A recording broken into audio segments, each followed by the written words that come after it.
stories of survival are emerging in the aftermath of the Palisades and Eaton Canyon fires from people who are amazed to find out their home survived. In some cases, it was luck.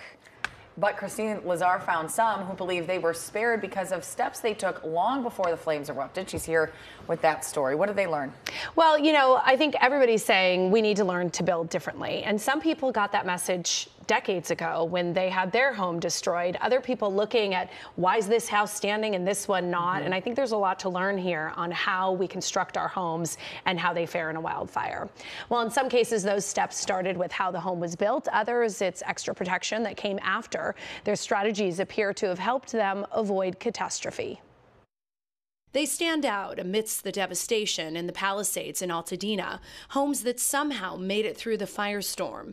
Kelly Klein's house in Malibu wasn't one of them. No firemen ever showed up at all. There's no firemen, there's no help, so these houses were just sacrificed. But right next door, Klein's neighbor's home is still standing. And we walked around it. I don't see any damage. No, it's like a green oasis in the middle of a war zone. Harry Statter founded Frontline Wildfire Defense System, one of a growing number of companies that will install a sophisticated sprinkler setup on your home. As we first reported back in 2023, Frontline created an app that can deploy the sprinklers and fire retardant even if you're not home. If a customer enables that, then our software platform will detect fire relative to the location of your home.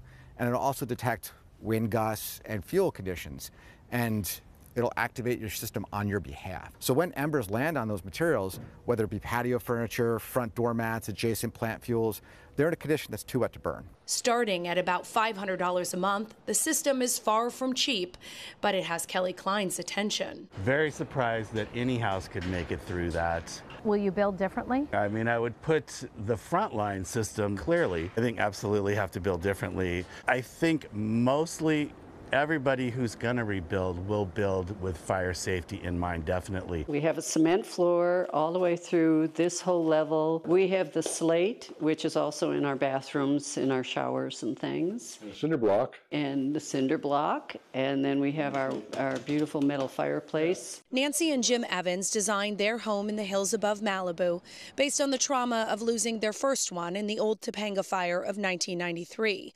It consumed everything, including the valuable artwork Jim had created over the course of his career. The devastation for me personally was like, it just like sucked a piece of my soul out. It took us over 2 years to rebuild. It was kind of a revenge house where we decided we're going to build in the same spot, but we're going to build a fortress. Their architect framed the fortress entirely of steel. Every door is made of metal.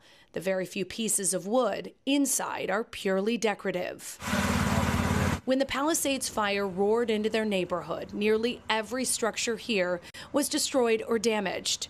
It burned up to the Evans front door. Nothing defended this house. There was no water drops. There was nobody with a hose.